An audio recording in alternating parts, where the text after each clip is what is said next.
And we're back after a couple of delays. Apologies for that. With the Lakers Fast Break podcast, it's Gerald Glassford. Thanks so much for joining us. I want to go ahead again, apologize for earlier because the game went into overtime between the Golden State Warriors and the Los Angeles Clippers. None of us could really stay around uh, because of that and do a post game show to go ahead and clarify everything for you on the NBA playoffs. So we thought we'd do that tonight. And for those that were watching on the simulcast to playback.tv/Lakers Fast Break on the YouTube part of it, I do apologize for that. According to YouTube, during that broadcast in the first half, there was some third party content that they didn't agree with. So they pulled the live stream whoop, right while I was on. So for all those that were watching at that time, I do apologize for that. YouTube sets its own rules, and guess I got to go ahead and obey them. So it is, of course, Gerald Glassford. Thanks so much again for watching, listening. Truly appreciate it. It is, of course, the Lakers Fast Break. I also host the Pop Culture Cosmos. Josh and I just did a Pop Culture Cosmos. I'm going to drop it tomorrow on all audio outlets, but you can catch it right now on YouTube where we talk about The Pit, massive success on Max.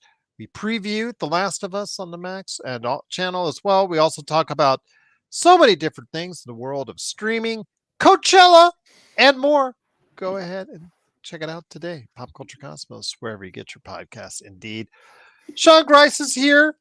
He was heading up our playback.tv/Lakers Fast Break live coverage along with Raphael and Joe Sorrell. They were there as well, watching the game, if you could call it that.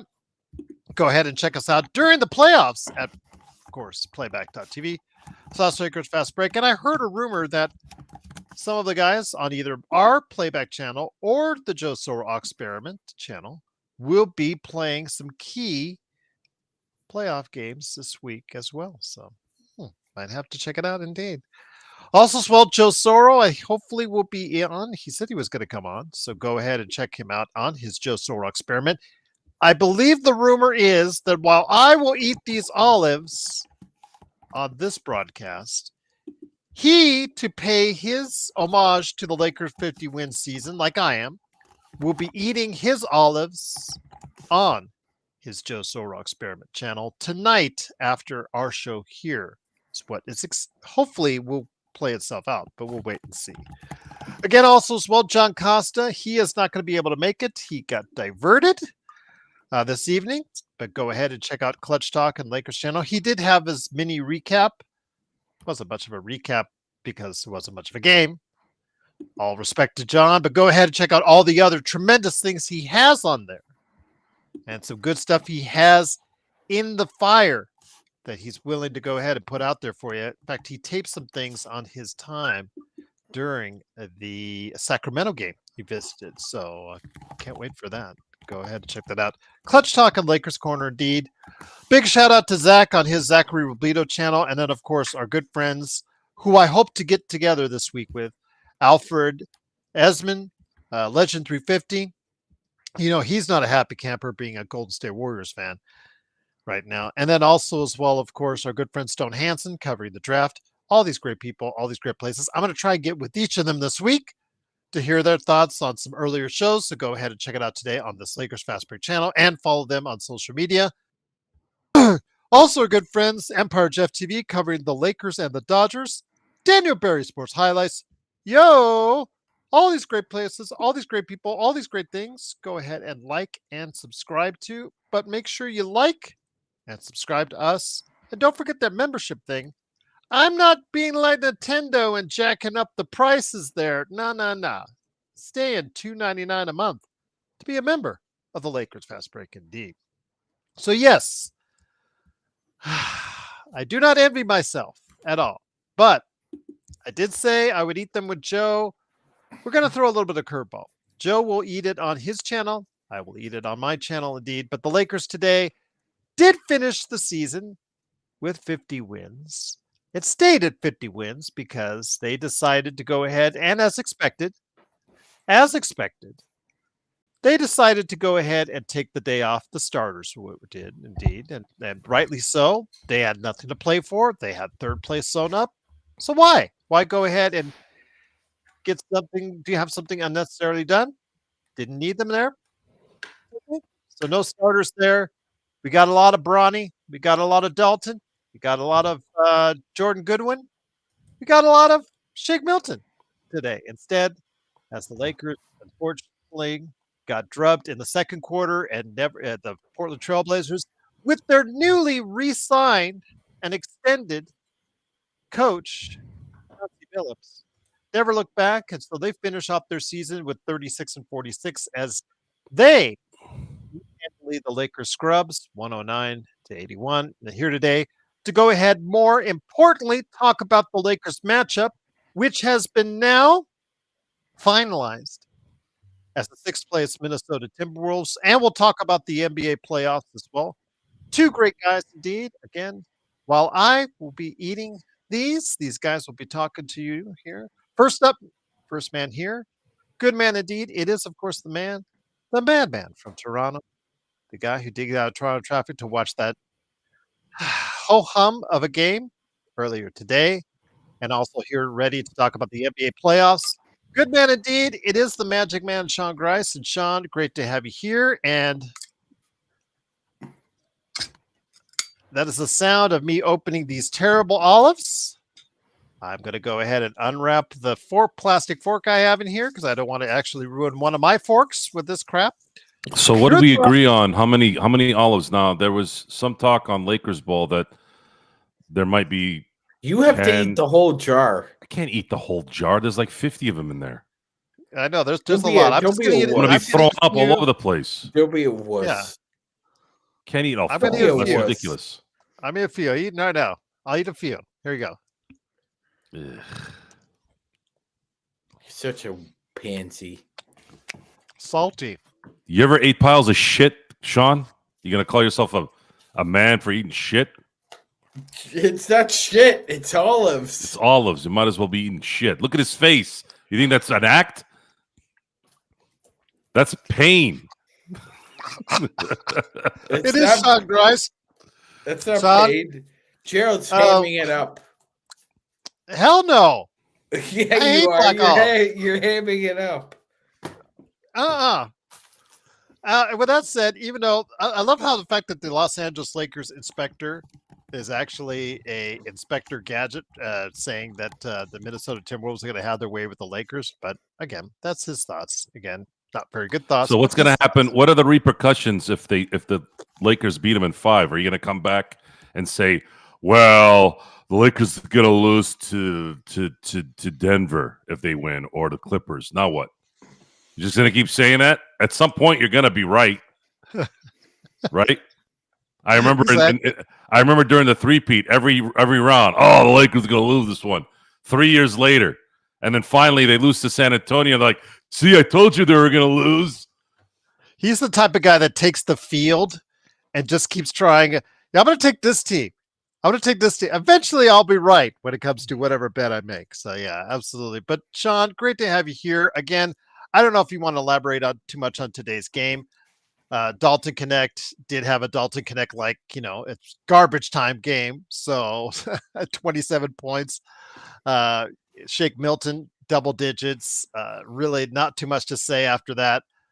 The thing is, though, we do have a first round opponent in Minnesota. So I'll let you touch on whatever you want to touch on while I have another biteful of these crappy black olives. Well, I guess just. I ain't drinking the juice. No, Teff. I'm sorry. You send me your address at LakersFastBreak@yahoo.com. I'll send it to you and you can drink the juice. I'll eat a few more olives and my deal is done. My deal is done. Go ahead, Sean. Oh, thanks, Gerald. Yeah. So I just couple notes on the game. Obviously, hats off to Trey Jameson and Christian Coloco.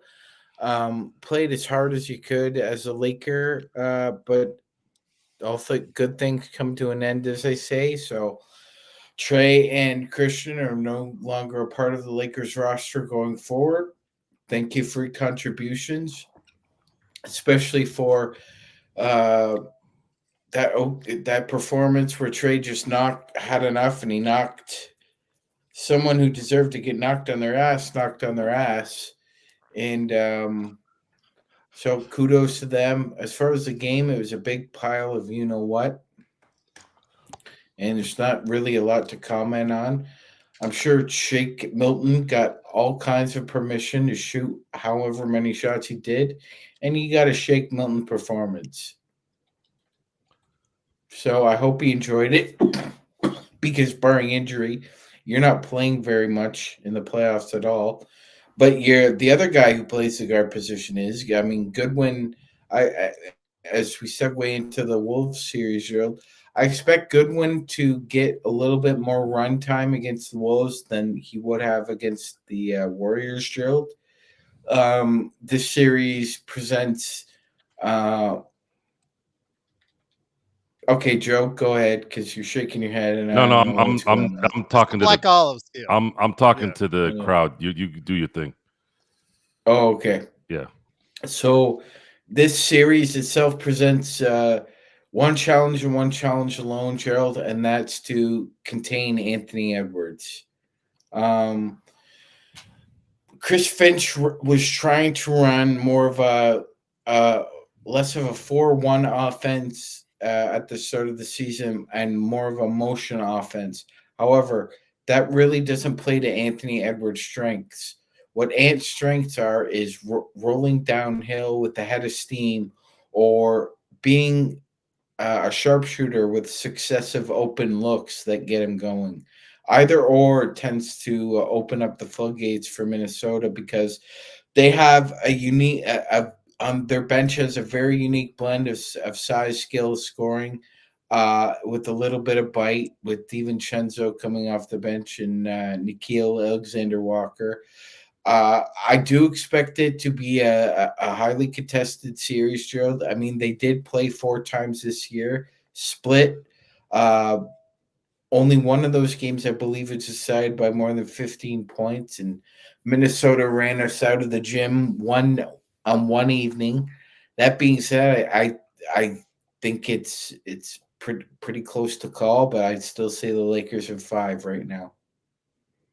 Once again, it is the Lakers fast break. It is Magic Man Stronger Ice, Joe Soro, me. Thank you again for watching, listening. Excuse me. Black Olives suck. But again, it is the Lakers 109-81 loss to end up their season with a 50-32 record, third place in the Western Conference, and here today to discuss said Lakers. A good man indeed. If you guys are waiting for Joe to eat his olives, he'll be eating it. I'm assuming, Joe, on your channel. At the 9 Joe o'clock Soro on my show, yes. Yeah, 9 o'clock right there. Joe Soro Experiment. Like how we're doing that? We're making, if you want to see Joe eat it, you have to go watch his channel. And by the way, for the record, I won the bet in December. I'm doing this because someone, for some reason, circumvented the bet because something happened in January, and all of a sudden now I got to eat it. But because Luka came, I think we said that when Luka came, is we no, I said in January, I'm like, you guys lost the bet. Why? What do you mean I'm going to eat the thing? I told you guys they had to be in the 4th spot or be 20-10. That was pretty clear about it. We have receipts on this show. You can't like go, oh, you didn't say that. It's all recorded. But then when Luka came, it's like, shit. All right, fine. I'll eat it. It is Joe Soro. Don't forget Joe Soro Experiment, his channel. He'll be eating some olives tonight, but also as well, his game Corrupt, COREUPT on Steam, and his company Simblades, SimbladesWithAY.com. Joe, again, not much of a game, nor were we expecting it. That's the most notable thing about it was what YouTube did to us. That's the most notable thing you can say about it. But I will say, again, the Lakers now know after today's disappointing performance in Golden State, all the hype in Golden State, watch out for Golden State, watch out for Golden State. Where did they end up? Almost right where they were when they got the Jimmy Butler trade. So that in essence, it's kind of ironic how that happened. But your thoughts as the Lakers now head into a series about a week from now against the Minnesota Timberwolves. Yeah, it's unfortunate that the Warriors couldn't close out that game. They had a chance. I think they had a 6-point lead at one point, and then took a dump on themselves. I might have been wrong on that one. It might have been the Clippers that were up 5. I remember that one too. But I wanted to play the Warriors because the Warriors they're lacking game, singular player game taking over skill sets. Steph Curry can shoot you into a win, but he can't get to the basket and dominate a defense or the will of a team. We saw Draymond Green miss a layup that eventually which would have tied the game for the Warriors, and that's what is there. Draymond Green is that guy. He is going to be the guy that's gonna not do what needs to get done when it matters because he's way past his time at this point. And then Podziemski is he's a role player who got hot the last time he played the Lakers, but I don't see him getting that hot again. Those are one in every couple month type heat runs. I value the stress of the travel, which the hope now is that the Lakers can win the first 2 games at home and then come back at the very least 3-1, and then making sure you close the game out in 5 at the latest, which makes sense. But if Anthony Edwards decides that this is the year he needs to go to the next level, this might be a 6-game series, which means they got to go back to Minnesota. One thing I want to ask you, though, is the Lakers have relied heavily, due to necessity, let's just put it out there, on small ball, on a smaller ball per se. Now, mind you, those guys that are playing out there are 6'5", between 6'5" and 6'8". So it's not the smallest ball in the world. It's not like you have any guys out there that are 6'2" and under playing out there when they go to the small ball lineups. That has been known to play a guy like Rudy Gobert in the past off the floor, making him ineffective in a playoff series. The key, obviously, for Minnesota is how are they able to go ahead and get consistent shooting to hope to free up Anthony Edwards to be able to do what he needs to do. That has been the question all season long, and an inconsistent follow-up to what was really a good season last season and a good first 2 rounds for them. I thought they played at an elite level defensively in those first 2 rounds, which helped propel them until they got stopped by the Luka and the machine that was the Dallas Mavericks last season. So your thoughts? I think a lot has to be pieced in together and tie in together for Minnesota for them to have a chance, because the Lakers, if they go small ball, while it hasn't been always perfect when they do, it could be advantageous for them this time around in a matchup against the Minnesota Timberwolves. The playoffs in the NBA are about stars. One star can win you a couple of playoff games. Case in point, 2011, Chris Paul, Aaron Gray. You're probably asking yourself, who's Aaron Gray? Aaron Gray looked like an all-star for 6 games in the first round against the Lakers. The New Orleans, at that time, they were still the Hornets.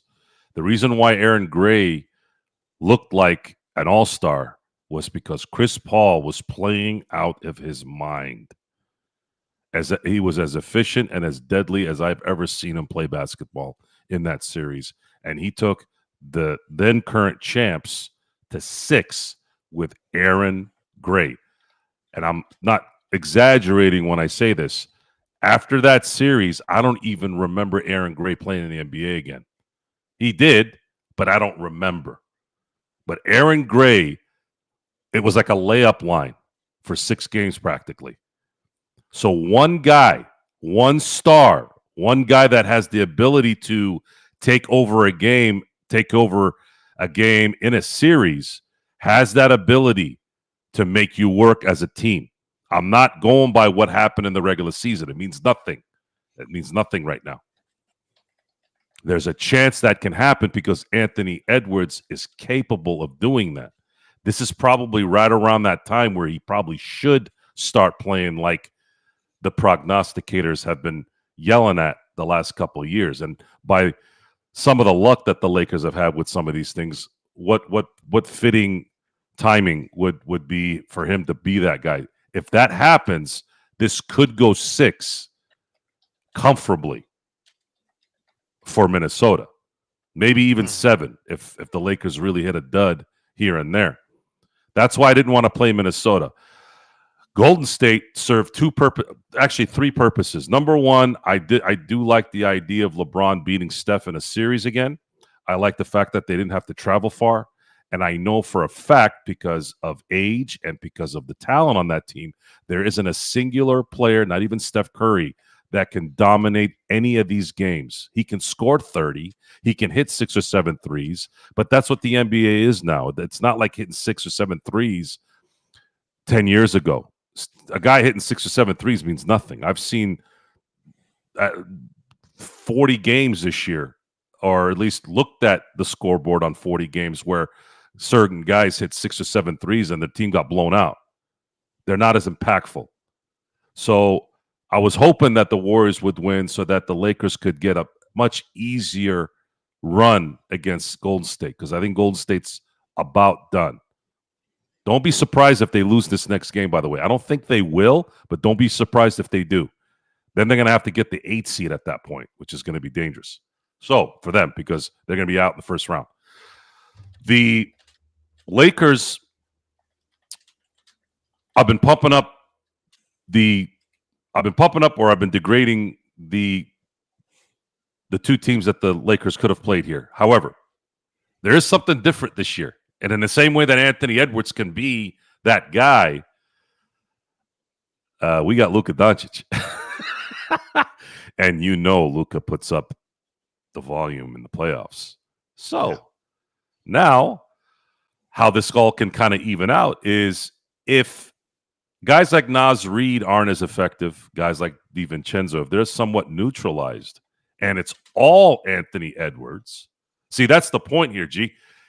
Notice I said Aaron Gray in that Chris Paul thing. It wasn't just Chris Paul. It's still a team game. Chris Paul could have gone off, and had 30, 10, and 10 in all 6 of those games in 2011. But the fact that he made Aaron Gray a problem in a series enhances not only the frustrations from the opposition, but the fact that you made a guy that is barely a starter, barely a backup center relevant. That's how you win those games when you're elite like that. In this case, Naz Reid, DiVincenzo, these are everyday good role players. And if those guys aren't playing, let's say, above their heads too, it's just going to be Anthony Edwards scoring 35 points. You neutralize everyone else, and then you're likely going to have the advantage in the end with the score. But we'll see. Well, Nick, I'm not going to say that Anthony Edwards is overrated. I don't think it's him. It's the media that wants him to be something that right now he is not. And that has happened for years. That's a tendency that the media has with players that are young, and they'll see a couple amazing dunks, and right away they want to anoint this guy the next Michael Jordan, the next Kobe Bryant, whatever. I remember Harold Miner, man. Geez.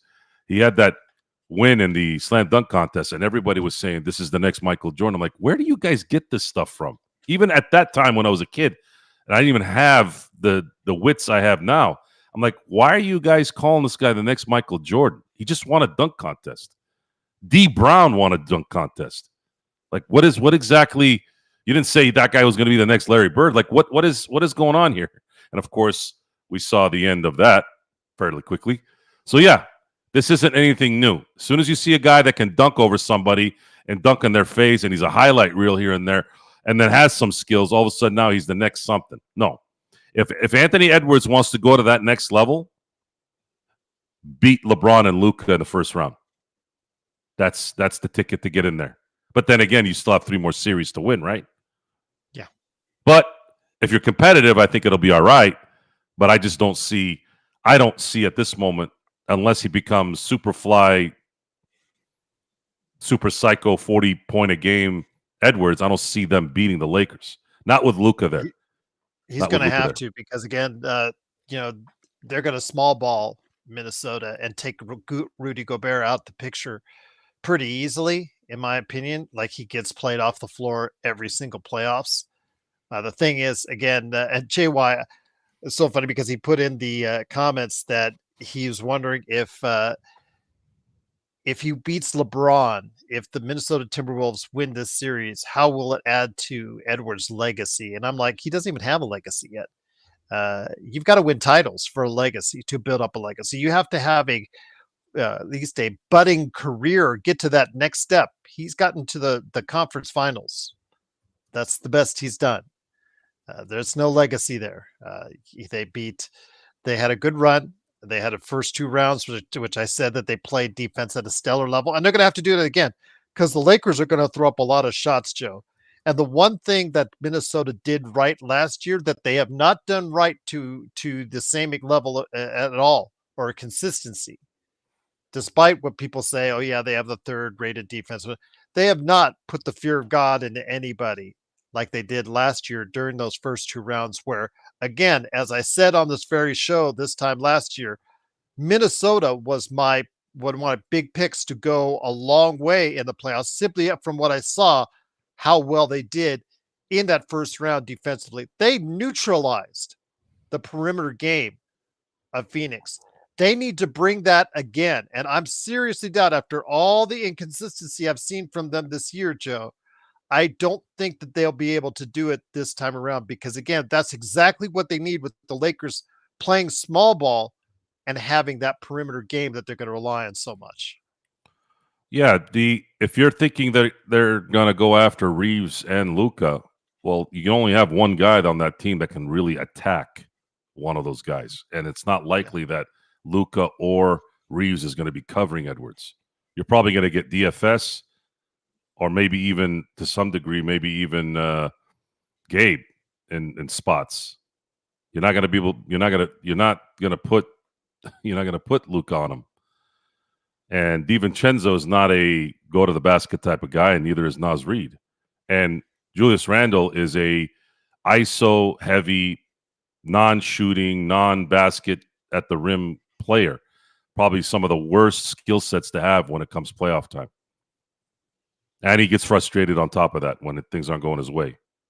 Good player, but not equipped to be someone that you're going to worry about and have to double team because he's going to be a walking bucket. This is going to be an Anthony Edwards series for Minnesota, or it's not. And we don't even know if that's enough. As far as Rudy Gobert is concerned, he's going to get played off the court at some point, especially if the Lakers start hitting shots. If the Lakers start hitting shots, Gobert will be useless. And you guys are saying, what happens to the Knicks, Dante? I mentioned this, guys, on Friday's show. Hopefully you get a chance to check it out because I spoke about the possibility of Dante DiVincenzo returning to that Knicks form like he did last year. But that problem, Joe, or his success in that playoffs was a lot due to injury that was accumulated over the course of the time in those series for the Knicks. He was given more opportunity due to injuries, which allowed him to go ahead and step it up. This time, unless Anthony Edwards gets hurt, I don't think he'll have the same amount of opportunities to succeed at that level like he did in last year's playoffs. So I'm not expecting as much from DiVincenzo this time around, Joe. Any team can get hot, especially when they get back to Minnesota in Game 3 and Alexander Game 4. Walker's been playing well too, but He has, yes. But the playoffs are a different game. We're going to have to wait and see who will blossom in these games, and we'll know. We'll know. I don't know where the Naz Reid info is. Always kills the Lakers. From my recollection, even in the loss that they had against Minnesota, he only scored 10 points. So what exactly do you mean that Naz always kills the Lakers? I'm not. My memory is not remembering that. So you guys are going to have to come with some information on that. He has averaged 13 points, 5 rebounds, and an assist and a half in 16 games versus the Lakers in his career, according to StatMuse, guys. So where I did don't this know if that's where did this killing. narrative? This is just like, I hate to bring this up, but it did happen today. You started Bronny James, which I thought was a mistake, which you essentially had said you're not going to win this game. He scored 4 points in 38 minutes, and no one was playing hard in this game, really. So please, just, you guys, if you're going to bring up something, please make sure you do some research, because when we do stuff, we do research. And when we're wrong, that's not research based. That's usually an opinion or a thought of what's going to happen. And you're never 100% right on any of that. Mhm. That's something that I think people need to understand. He does have a sweet shot, but he also is going to be playing in the playoffs now. And if he's going to be averaging 13 points a game in the playoffs or in the regular season when it's not as important, how is he gonna perform in the playoffs? That's going to be interesting. Big shout out to Jeremy in Australia. Wanted to go ahead and He I heard know us you in already. one game. Mhm. Sorry, Gerald. Oh, no He worries. heard us in one game, and I think you guys are thinking he's been relentless. Gerald just gave you a stat, a pretty extensive stat. 13 points 13 and and 5. yeah, that's not destroying the Lakers. One game every now and then, okay, but you guys gotta be clear on your what's your understanding of destroy. You know who destroyed the Lakers the last couple of years? Jamal Murray at the end of games. That's destroying. If you wanted to say that, that is true. Technically, no, this is not the first year of LeBron's time as a Laker that he's had a home court advantage. You technically have to look at the bubble year as well, when the Lakers were a top seed going in, or one of the top seeds going into that playoff mix. So they were technically the home team on I think, all the way in the first 3 rounds, if I'm not mistaken, Joe. So actually, all the way, I think, as well, even in the finals, because Miami had a worse record. So uh, yeah, technically, you could say the answer is no. But if you're talking about in real life, yes, this is the first time that the Lakers have had a home court advantage in the LeBron tenure from that perspective, as far as actually being in the crypt slash Staples Center. So I guess if you want to look at it that perspective, yes, you could say that that's the case. Jeremy, Joe did talk about both on the Friday show and this show earlier about the Golden State issue. Golden State, again, like he said, for 3 different reasons, he would have preferred a Golden State or a Clippers, for that matter, mix. Your thoughts on the Clippers, speaking of which ended up winning in overtime on the road at Golden State, a very deflating loss, very deflating way to end the season for Golden State, I believe on 2 straight losses. Had some pretty substandard performances to really go from a high point for them to a low point. Before we get back into Golden State, your thoughts on the Clippers and the Nuggets? I think that's going to be a barn burner, my friend. I'm really looking forward to that one. Kawhi had a 30-point plus game today. Of course, I've told you about Ivica Zubats having a career year. Harden, we'll see how he is in the playoffs this time around. But your thoughts on the 4-5 matchup between the Clippers and the Denver Nuggets? I think that'll definitely be a series that could go 7. It could go 7 if Kawhi stays healthy. I think they should win that series. I think they should win that series in 6. But if it's really competitive, if Jokic is playing out of his mind like he has all MVP year, he's the MVP this year for those who are being stubborn about it. The series in the first round are going to be all competitive except probably the Oklahoma one. Because if it's Memphis that gets out of there, which I do think Memphis and the Warriors will get the 7 and 8, then Memphis, with its issues with the coaching change late in the season and a little bit of just maybe lack of focus, whatever it is. I don't see them beating Oklahoma City, and I probably see those guys beat them in 5 comfortably.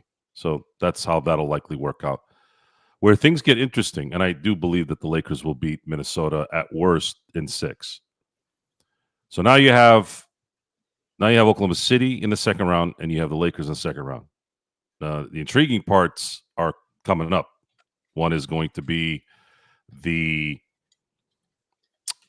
Houston Rockets, whom I think Golden State's going to win on Tuesday and get the seed.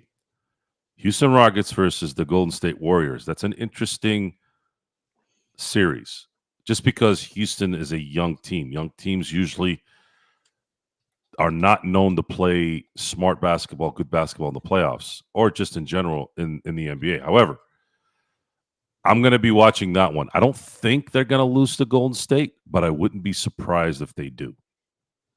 They've got some interesting matchups with that one. Again, I think it's the situation where Houston, and we did, when we had on our Houston expert, the Rockets expert, come on this show, he mentioned how offensively they're challenged at times. But the fact is, when you get a Sengun and you're also going to get the big bodies inside, they played 2 big guys at the same time simultaneously, Steven Adams along with him as well as of late. Those 2 have been really meshing.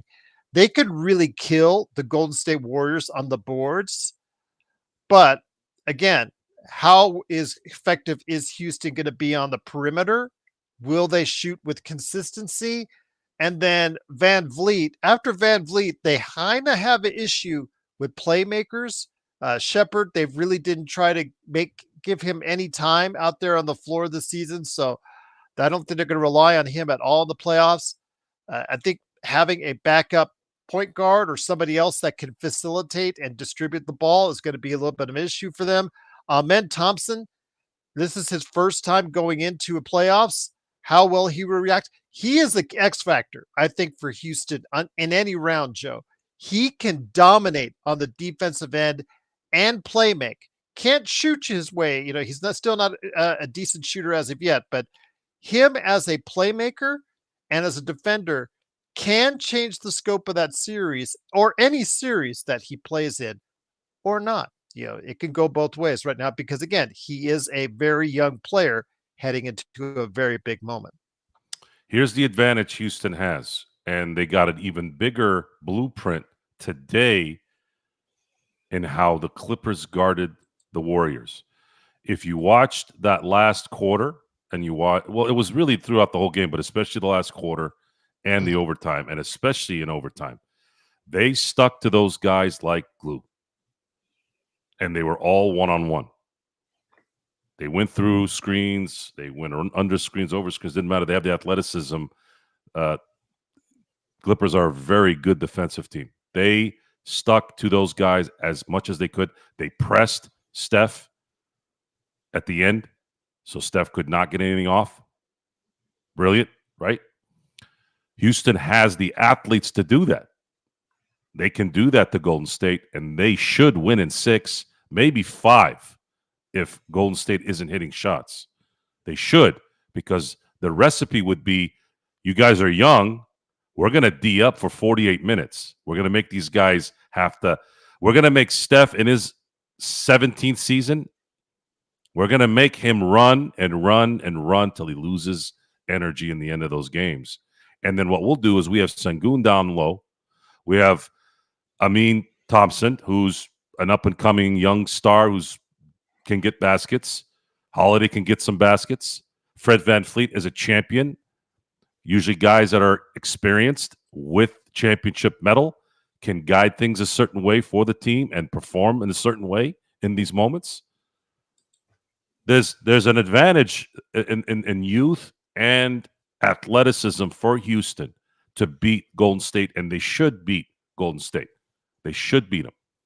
However, if the moment is too big for the Thompsons, for the Senguns, those guys, and they're not able to focus on the game plan, and Udoka can't seem to get things going the way he wants, then now you're looking at this from they're not able to meet the moment. And you've seen Draymond, you've seen Steph do that. But my brain says no. My brain says Houston should win this series. And I'm not trying to think ahead of myself here. I'm just predicting that Golden State's going to beat Memphis.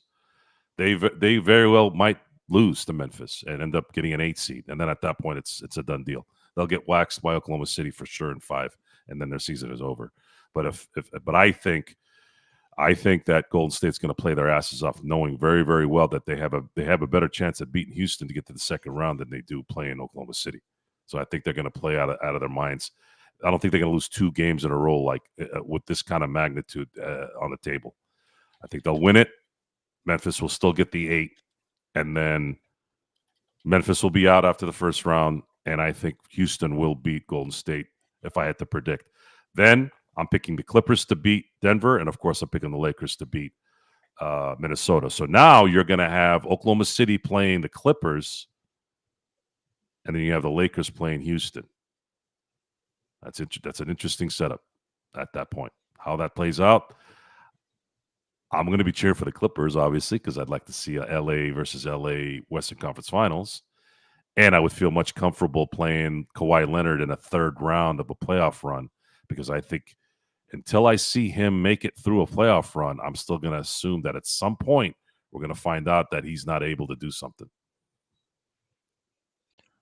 Once again, it is the Lakers Fast Break. It is Joe Soro along with me, Gerald Glassford. Thanks again for watching, listening. Truly appreciate it. I had some olives earlier. I'll take another swig here in just a minute. Lakers lose 109-81. I want to go ahead and touch on what Parade on Figueroa, our best Twitch follower, or just one of them. Truly appreciate you following us on Twitch. Truly appreciate it. Want to go ahead and mention that he's asking us our thoughts on the people who didn't make the final playoff roster.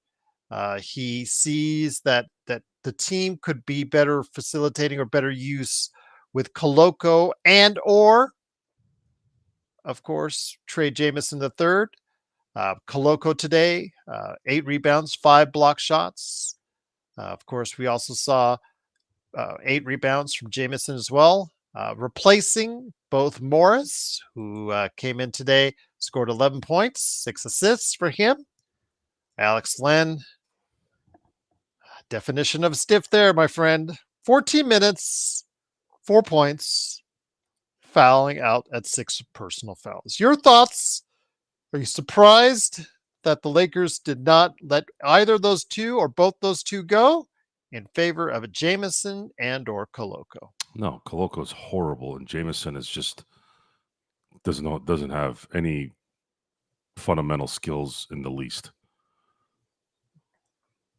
I ain't making you shit, Inspector. Not even if it meant the world not ending.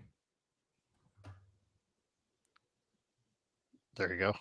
And by the way, if you guys are going to keep yapping about this fake narrative of things, go watch the last 2 LA Clipper games. If you're going to keep yapping about this guy destroys who and what.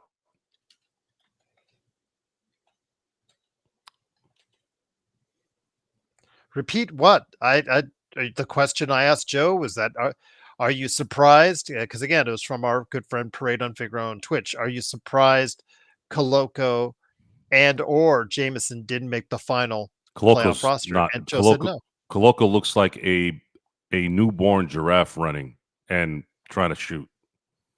And Jamison is just not, his footwork and his balance and his ability to anticipate is just not good.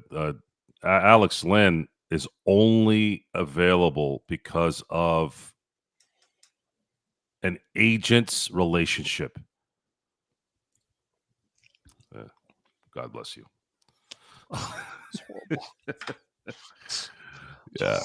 Yeah, they're horrible. Absolutely horrible. I haven't had one in years, too. So whatever you're going to see tonight is going to be the first in years. Just terrible. Joe, we are not holding to Jokic to 6 attempts just because we did it one game. We're not playing Denver. We're not going to see Jokic anyways. Jokic is going to likely be out in the first round. unless Kawhi gets hurt. And even And then, I do want to say though that Jamal Murray might be injured, but he did play 25 minutes today and took 16 shots. So his arms are not hurting. That's for sure. yeah, if Kawhi is healthy, I don't believe they'll beat the Clippers, because the Clippers can clamp down, and that's been the issue with Denver. Is there's been this ability to clamp everybody else down while Jokic does his thing to a degree, or all the way, and then that's a wrap. What do you want us to admit? That black olives suck? Yeah, black olives suck. I'll admit that any day of the week. They're horrible. They're rancid. I'm only eating it because the Lakers had a 50-win season and we got Luka. So there you go. You guys, again, you guys lost the bet. The Lakers were not fourth and did not start the season 20-10 or better. But we're doing it as a courtesy of you. And if you want to see Joe eat his olives, he's going to be doing that on his channel at 9 p.m. today on the Joe Soro experiment. Possibly MPJ possibly being moved. Well, we'll see, Jeremy. Again, he's very pricey. So if you want a number 3 or number 4, depending on who you talk to, that costs upwards of $40 million plus, who's just a 3-point specialist, doesn't play great defense, doesn't rebound great, doesn't do anything else well outside of 3-point shooting. If that's what you want, yeah, he'll be on the move. And I'm sure Denver will try to move him. But he has a really bad contract, and I don't think there's going to be that many takers to him. But Joe, let me get it back to you. Go ahead, my friend. Yeah, I guess I haven't been thinking about what Denver is doing, but it's not a surprise. I thought eventually down the road, Denver would have to, after paying Jokic, or will be paying Jokic even more money soon, and he's going to have an option to extend. You have Jamal Murray making more money than God too, which that's part of the market, right? Mm-hmm. Yeah, the MPJ thing, I don't think there's enough juice coming out of that pay. He had it a couple years ago, but I think it's starting to downgrade. So it would be smart for them to get out of this maybe a year earlier than too late. Last year actually would have been a better time to get rid of MPJ. But they were giving it a chance. They wanted to see if they could make it. They were one bad fourth quarter away from probably going to the finals again. So I get it. I get it too. But I think they it's should too do late something now, this summer. Johnny. Let it go. Let it go. You're not going to get Moses Brown now, or it's too late. The rosters are set. Let it go. It's time that we all let these things go because the roster is now set. Jameson, if he thought he was going to be a big enough body to get 6 fouls on Jokic, that it's done. If you think Koloko was going to be someone that might help you with 5 or 10 minutes of emergency minutes in the playoffs, that's gone because those guys, that's two-way guys. They're not eligible for playoff roster. The Lakers can't get a Moses Brown or can't get anybody else for the G League because it's done. It's over. The roster is finalized. It's crystallized for you guys. And we're going in with what we have. And despite the world hating Alex Len as a Laker, it's going to be what it is. He is definitely going to be the 15th man on the roster. So funny, Joe, because it was noted earlier today by Bobby Marks. It's the first time ever that all 30 NBA teams have had a full 15-man roster to finish the season. I thought that was hilarious because all 30 NBA teams have actually full rosters for the first time in history. And you mentioned Chris Paul earlier. First time ever a 40-year-old started all 82 games. So now, mind you, he probably only scored 5 points in most of them, but still, he did it, Joe. He did it. He did it. Paul was supposed to be knee injured years ago, but playing 82 games, I think that might have been his kind of swan song ending. Maybe. I haven't heard anything out of his camp that he might be playing his last game today or yesterday. I can't remember. They played today, but yeah. It's going to be interesting what happens with Chris Paul. Had a hell of a career. Will be a Hall of Famer. Unfortunately, Got asked out to be a Laker. Otherwise, he would have probably had championships with Kobe. We'll never know. Maybe one day when we go to heaven, we'll talk to God. At least that's my plan. Hopefully, if I get there, if I'm not in purgatory for a few billion years before I can get there, I'd ask him. I go, God, can you do me a favor? Can you rewind the tape and just not veto this trade? I want to see what would have happened, and watch the next 5 years and see what the results were. I think that'd be kind of cool. When people ask me about heaven, what do you think heaven's like? Heaven is about redoing what you lived and changing what was to see what could have been. I think that it. Imagine being able to, especially if you've lived a long life, imagine being able to butterfly effect so many things. You'd be busy for a few hundred years just looking at that kind of stuff.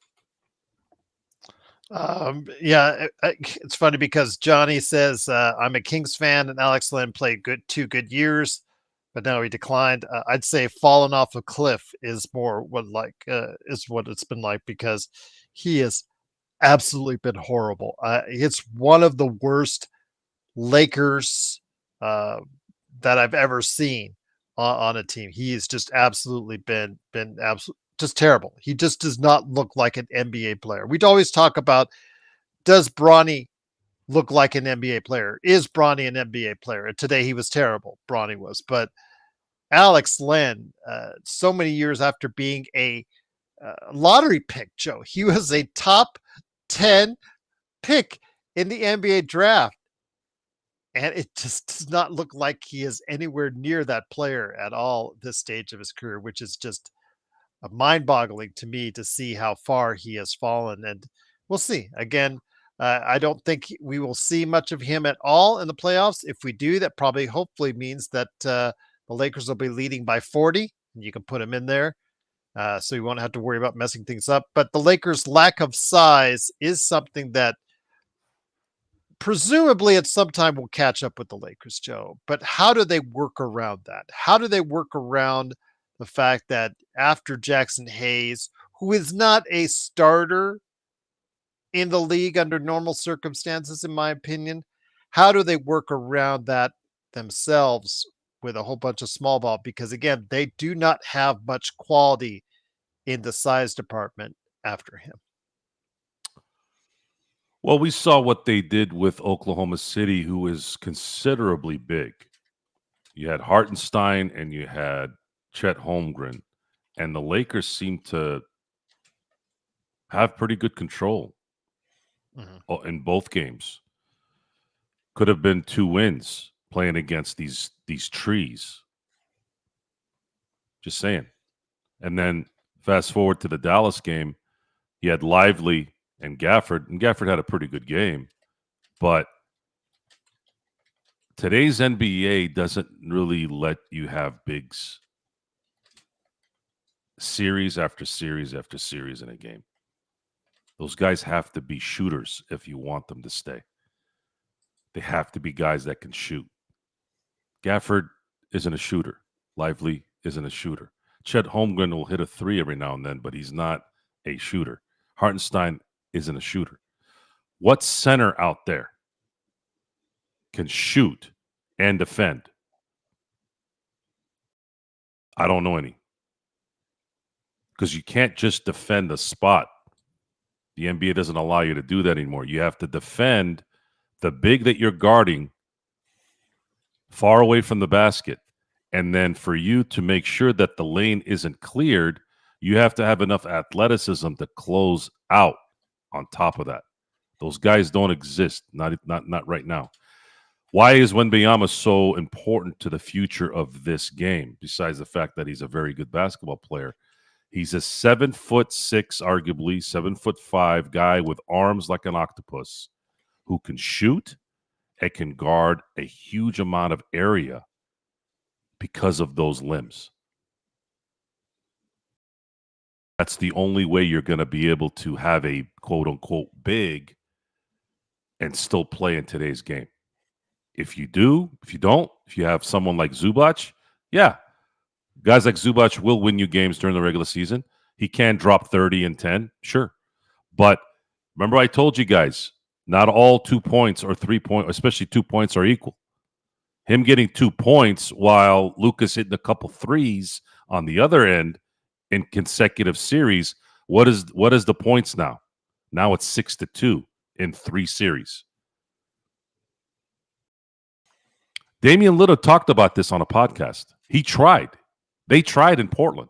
They tried to go, we're going to play traditional basketball. Go down to the block, play inside out, use the clock, hit a shot, boom, right? He said it didn't work. Those days are over. The NBA has officially turned into the D'Antoni. They should call the NBA the National D'Antoni Association. His offense is now the cornerstone of the National Basketball Association. Fast, fast, fast, shoot. Fast, fast, fast, shoot, and shoot the 3. Even if you're on a break. Even if you're on a 3-2 break. Even if you're on a 3-1 break. I saw a break one time where it was 2 against 5, and they still shot a 3. I'm talking about the guys that had 5 advantage to 2 still shot a 3. Because you know what the 2 defenders did?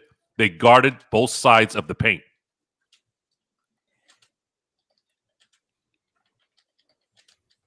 Yeah. It is. We all think with our hearts when we don't like things, when we wish things were the way they were before. But when you sit down and you marinate, really sit down and really marinate a little bit up here, let this thing marinate, you'll realize that the things that are going on are going on for a reason. It may not be right. It may not be fun. And in some cases, it might not even be wrong to some, right? But that's what it is. That's the reality. But in the NBA, there is one thing that always comes through no matter what. That is next level elite talent can get you through a lot of things. That will never likely change. It's still about the elite player. And the LA Lakers have not had an elite player since 2020 in the playoffs. If you're going to watch a lot of extra film to determine the status of Alex Len, good luck is all I say. I wish you honestly good luck because he has had no highlights, absolutely zero highlights to his tenure in Los Angeles. And then have a conversation with JSJ, who is the ultimate in Alex Len haters. And I'll leave you two at that. Again, I think, yeah. Hating Alex he was terrible Len today. He was terrible today, and he got 14 minutes. He fouled out Joe. 14 minutes. Hating Alex Len is really a waste of your time, guys. This is not an acquisition of any substance. It was an acquisition of necessity. It was an acquisition that I want you guys to think about as a future get out of jail free card with the representatives of Alex Len. I wouldn't worry too much about Alex Len. He's not put the Lakers in any position to blame him for anything. That's not why he's here now. He was there because the Lakers at the time had 0 bigs when Jackson Hayes was injured. 0. Now, hold on. Now, let me see. Okay, because this is what he keeps going back to as his excuse for why the team should play Alex Len, because he's good at running the floor.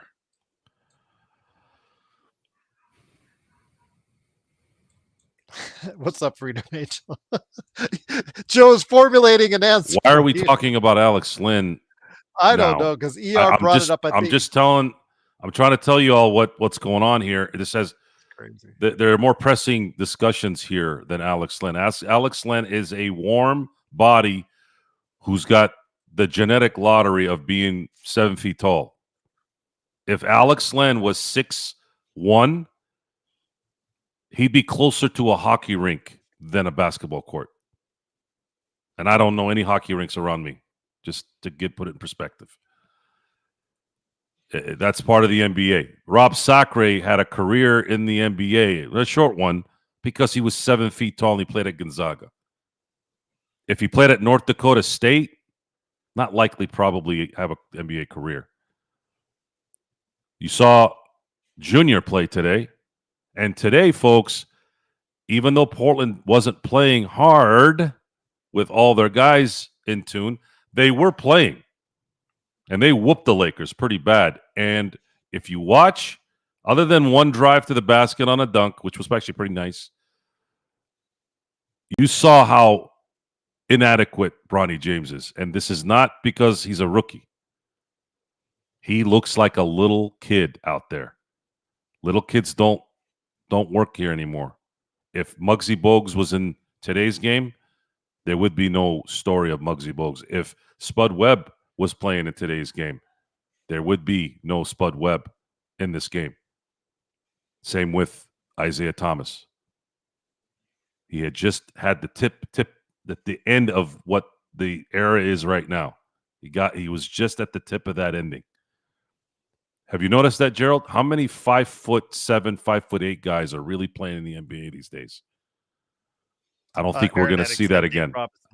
I don't think we're going to ever see that again, especially because of the fact that these guys are shooting the way they're shooting. It's impossible to guard any guy that's 6'5", 6'6", shooting 6'7" threes with a guy that's 5'8". You will get murdered in every game on the perimeter if you do that. Now, when they were doing the half-court stuff, those guys weren't shooting then like they are now. Do you understand the difference, Gerald? I know you understand the difference. It's more of a rhetorical question for everyone that's listening. So, Nate Robbins is another one, Aaron. Thank you. Aaron, my guy Aaron, man. This guy, I swear to God, every time I have a blank somewhere, he fills it in. I don't even have to ask him. So, yeah, Bronny's 6'3", like I'm 7 feet tall, by the way. The thing is, the Lakers right now are feeling pretty damn good about themselves. Confidence is key, right? Confidence goes a long way. They have a week and a day rest. This is huge for someone like LeBron James, if anybody. And emotionally, Luka Doncic. Luka Doncic has mentally been taxed off the court because of what's happened since he's been traded from Dallas, understandably.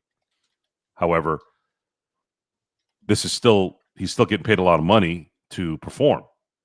So they have 8 days to really sit down and really put themselves in a mental position here to go, look, there's a little bit of a gap here, guys. There's a little bit of a gap here where we might be able to make a run. And I believe LeBron is going to be as motivated as ever, because if they can squeak this one out, as hard as it would be, as unlikely as it would certainly do a lot of things in so many areas, not only for his career, but imagine what it does for Luka, imagine what it does for the NBA, and of course the history books as well. I just think the storylines right now are pretty good. I wanted the Golden State Warriors today because I do want that story too. I would have liked to have my team take out Golden State again and beat Draymond Green and beat Steph Curry, because those are memories you don't forget. Beating Orlando in 2009 versus beating the Celtics a year later. Tell me, Gerald. I mean, do I even have to bring this up? That was a great year too. They won 65 games. They were lights out, right? But do you feel the same beating Orlando versus the Celtics? No. And to me, that's just kind of the NBA fan in me that creeps in as well. Who you beat? Jose Alvarado was mentioned by Rodell. It's a pretty good one because he's about 6 feet at best. Jose Alvarado has, I would say, if you're gonna hover around that 6 foot number, you got to have elite athleticism, which Alvarado has. And he plays defense too. You can get away with some things in the NBA and play some defense. Which they're saying Bronny will be that guy, right? He's still young. He could beef up a little bit. But we're going to have to wait and see. I don't even think Chris Paul is 6 feet. I think he's 5'10". Well, you could say Chris Paul because he started 82 games, but is he really contributing anymore to a team Chris winning? Paul is a product of the 2000s. He was drafted in 2008. I'm sorry, 2005. Been around a long time. He's been around a long time. Isaiah Thomas, you mentioned him before the hip injury. Yeah, Yeah, that's the yeah. point. Trey Young as well. Yeah, Trey Young is, I think, 6'2". Listed at 6'1", 6'2", yeah. Yeah. I think 6'2", 6'1", which he has elite shooting ability, and he also has amazing his IQ is off the charts. But 5'7", 5'9", 5'8" guys. I think Isaiah Thomas was listed at 5'9" as well. Mm-hmm. Yeah, that's going to be a little difficult. Garland's 6'1", but I think he's more of a legit 6'1", 6'2". I think he looks to me about that size. Yeah. Unlike some of the other guys that look decidedly under 6 feet. But then who was the other guard? So you had KCP and Jamal Murray in 2023. You had Jaylen Brown and Tatum last year, and then in 22 you had Steph and Clay. Mm-hmm. So if you look at the backcourts of the champions the last 3 years, you kind of get an understanding of what those guys' skill sets brought to a title run. Good choice, Logan. Jalen Brunson also. He is decidedly right around that 6 foot mark, and he has been a top 5 MVP player. So, depending on how you see it, especially with the way in the era of the threes, there are still players right around 5'10", 6 feet that can still. But again, like you said, maybe a lot of it is due to athleticism. But in the case of Brunson, with his savvy and just the way his scoring mentality, he's able to survive in the league and thrive in the league, despite his different size differential. Well, I think there's a considerable difference between a 5'7", 5'8" guy and a 6'1" guy. Mm-hmm. Gabe is a 5'4", That's funny. He is the smallest of the Lakers rotation players. Yeah, at 6'2" listed him. So you can take that for what it's worth. But again, we will see how that plays itself out as the Lakers are now officially meeting the Minnesota Timberwolves in a 3-6 matchup coming up here in about a week. So we'll go ahead and have some shows and keep you in tune with what's going on with the playoffs as it goes along. But Joe, in the East, I think everybody's already finalizing a Boston Celtics Cleveland Cavaliers matchup in the Eastern Conference Finals.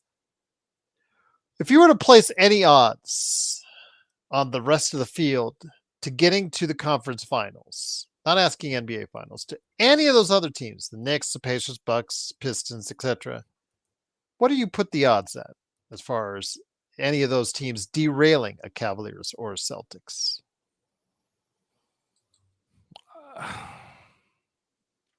I don't see anyone derailing Cleveland or Boston. It would have to be a major injury to do it.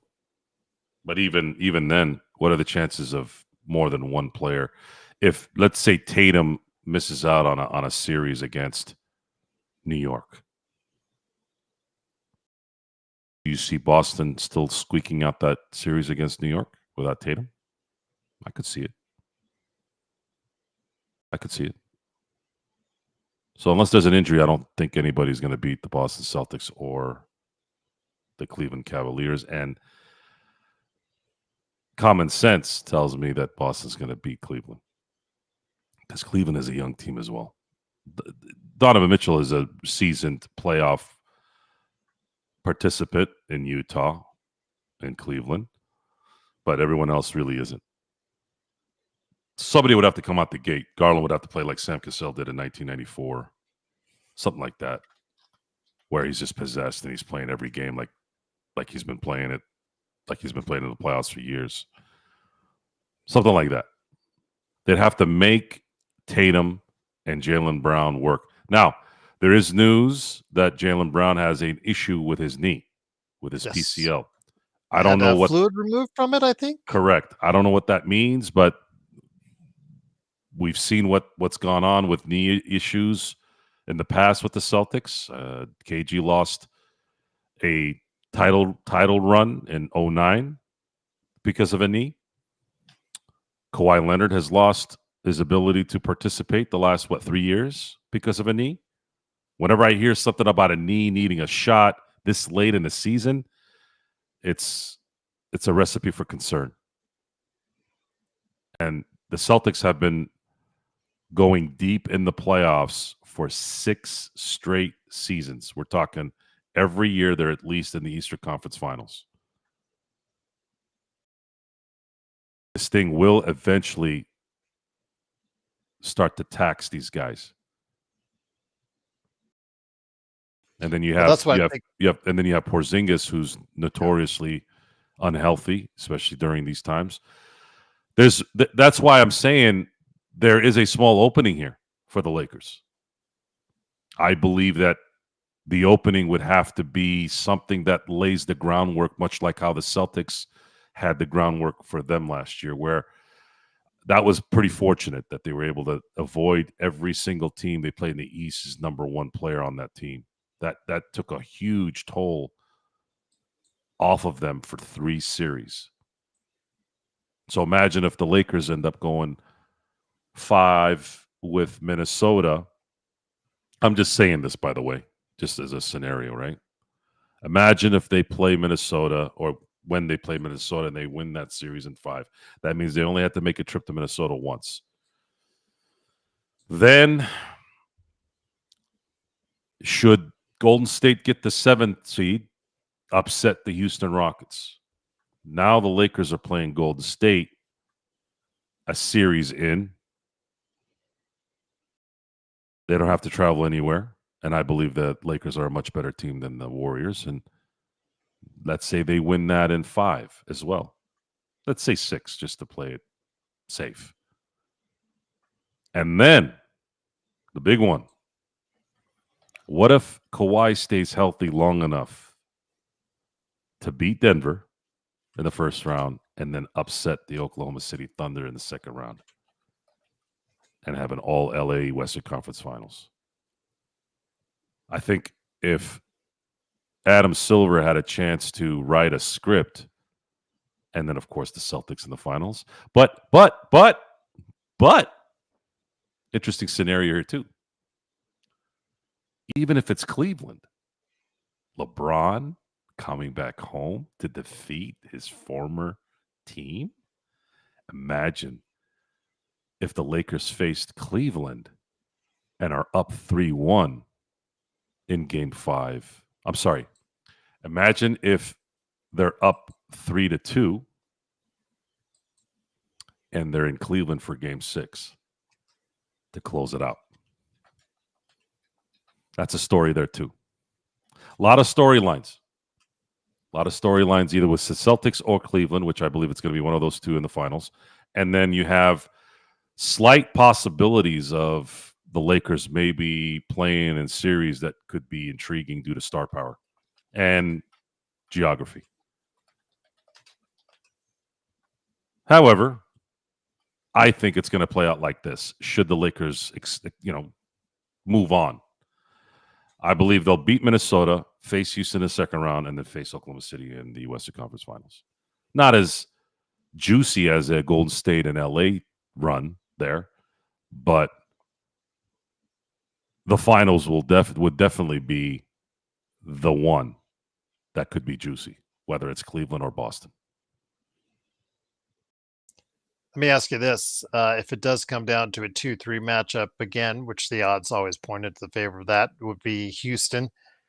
Lakers ended up, after throwing this game out. Then, of course, Houston threw out a couple of their games at the end, too. I'm sorry, you're right. You're right, Eduardo. I'm sorry, Gerald. Let me No correct worries. this.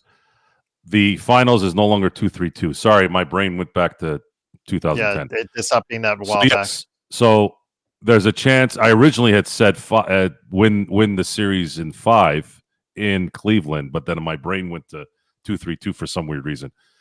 The story there, besides winning, would be imagine if LeBron wins a championship on another team in Cleveland.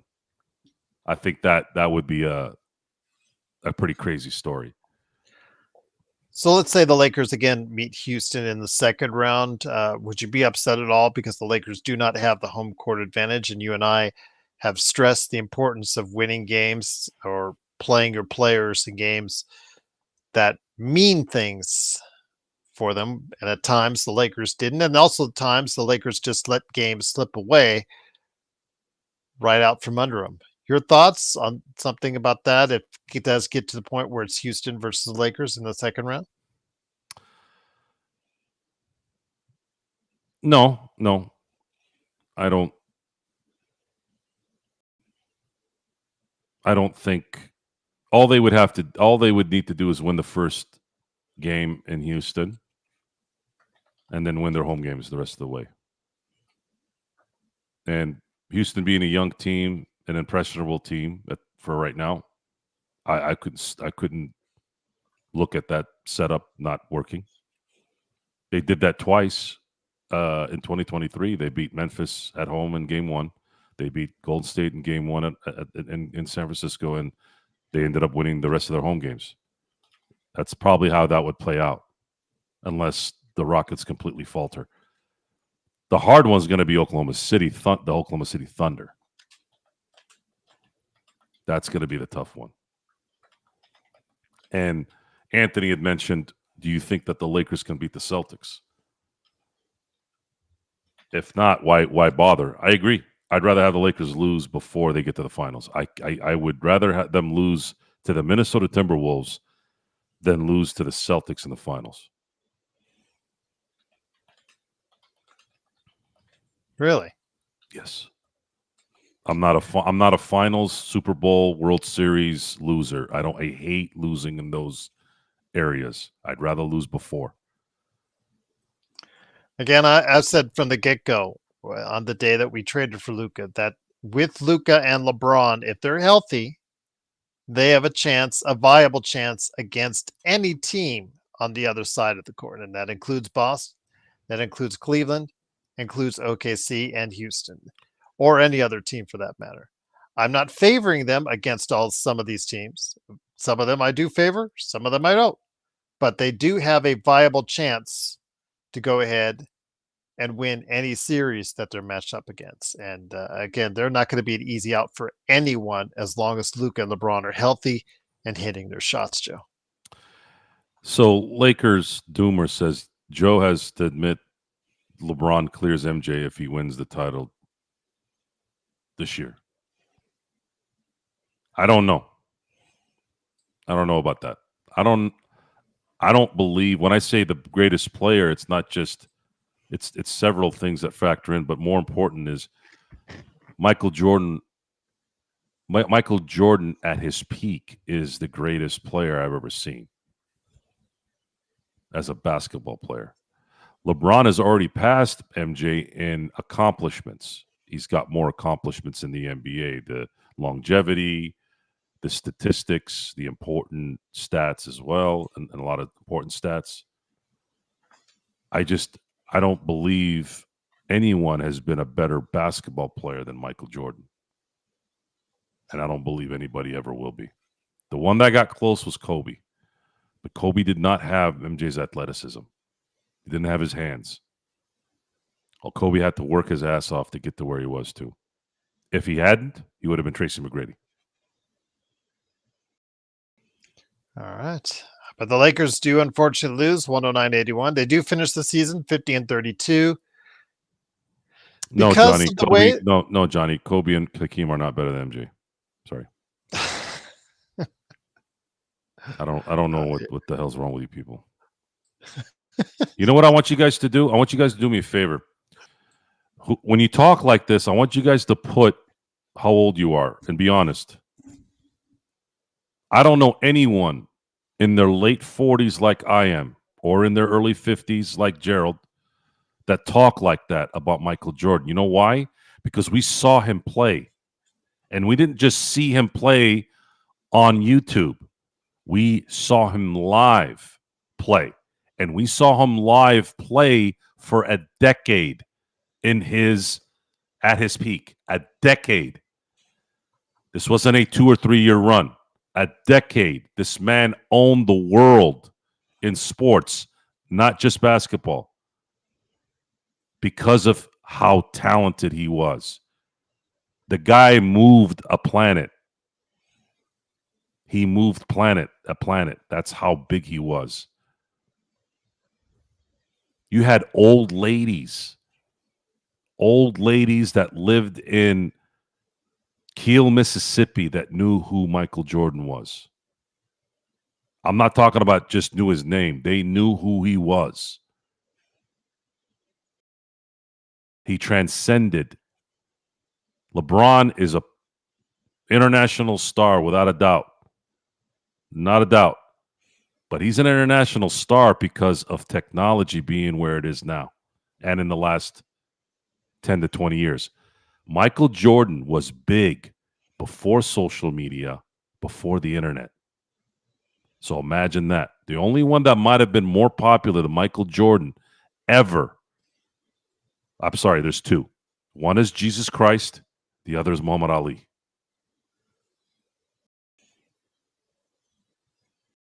I'm not going to go back to Genghis Khan and Caesar and all those guys. I wasn't around. I'm just going by what I know. Something that's within the realm of possibility in my era. Lakers do. Is that your standard? Okay, then Wilton Magic would be very high up on the list if that is your standard. And I'll just leave it in the comments right there. But once again, it is the Lakers Fast Break. It is Joe Sorrell along with me, Gerald Glassford. Thanks again for watching this. We'll be on here for. So Kerson says that MJ's teams beat second tier stars. Okay, let's talk about second tier stars for a second. Here we go again. He beat Isaiah Thomas. Is he a second tier star? No.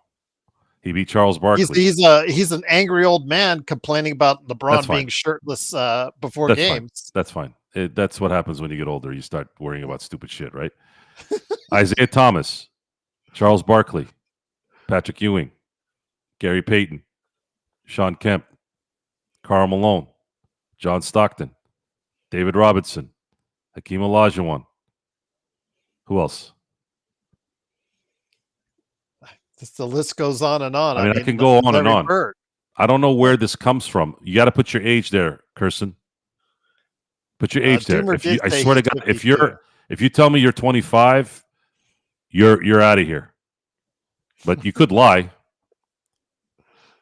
So, Kerson said none of those guys are on Magics and Birds levels. None of those guys are on Magic and Bird levels. What does that mean? I guess he's saying Magic and Bird are better players than LeBron or Jordan and all that. So.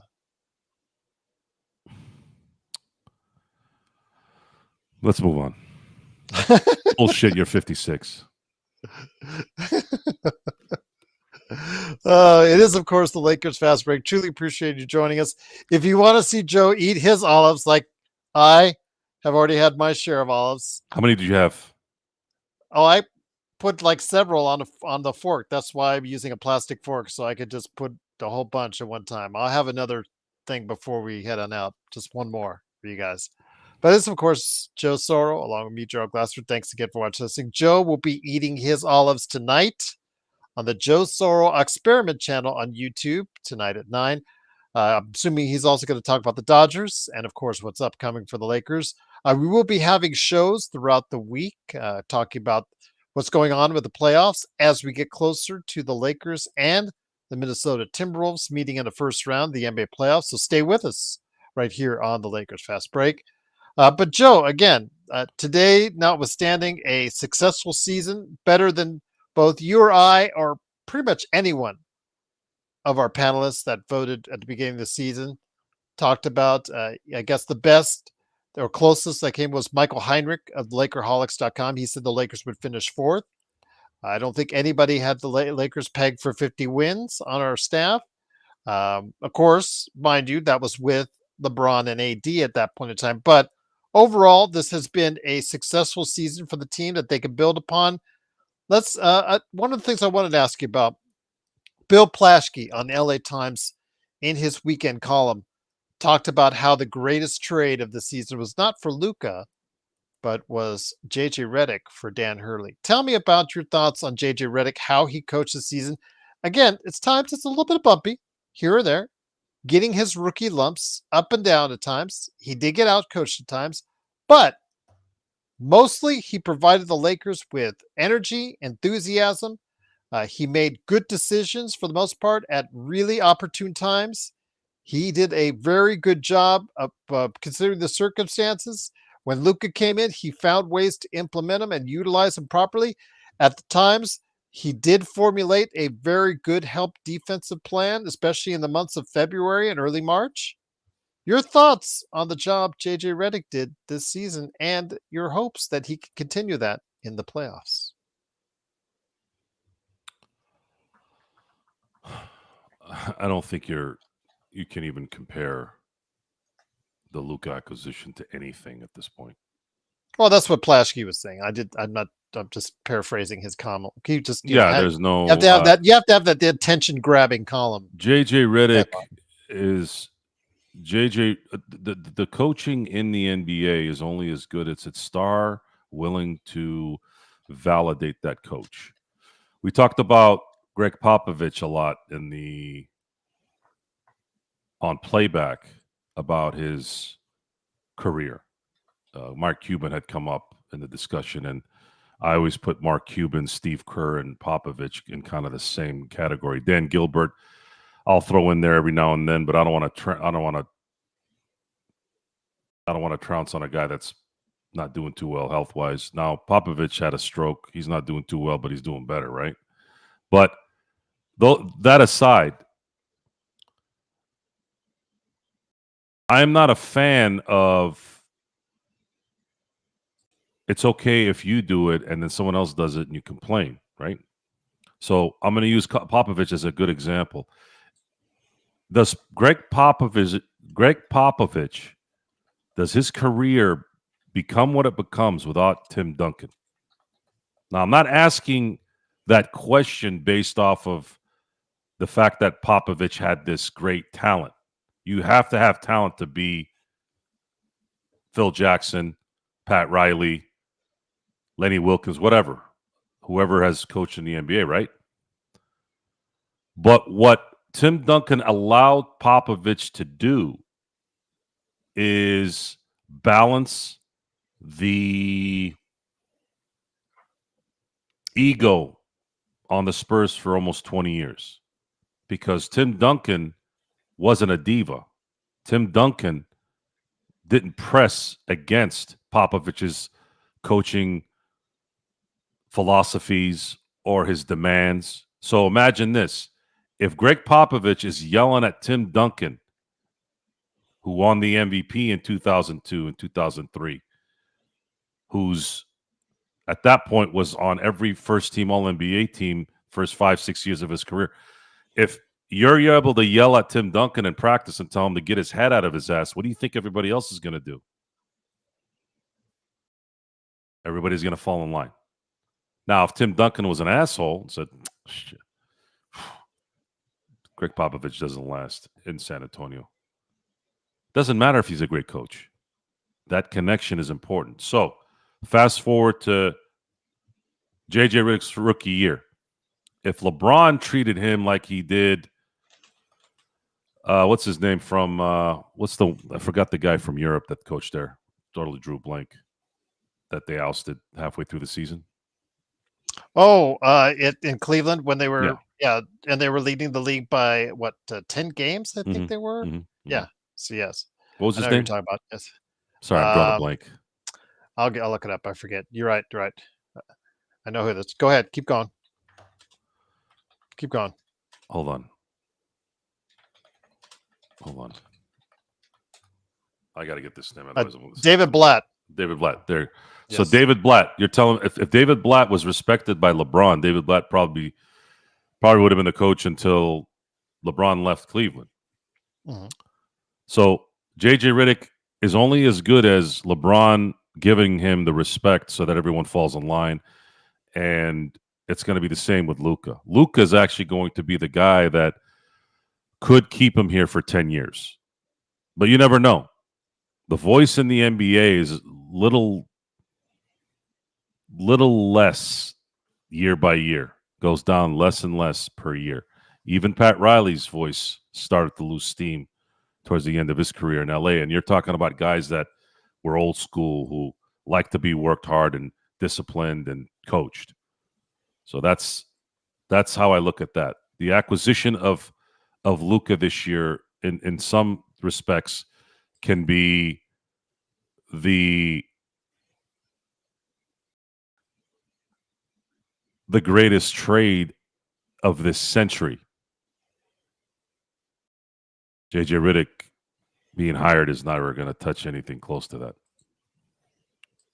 And the predictions really don't matter. If you predicted at the beginning of the year what the Lakers were going to be, even if you were right, even if you were wrong, it doesn't matter, because this is a completely different team after February 1. It's a completely different team. We live two different lives as LA fans this year. Now imagine this. Imagine this. We're sitting here talking about Anthony Edwards turning Mach 9, Mach 10, whatever, right? We're talking about Kawhi Leonard being healthy and being the Kawhi Leonard that's scary when he's there, right? What happens if Luka turns it on?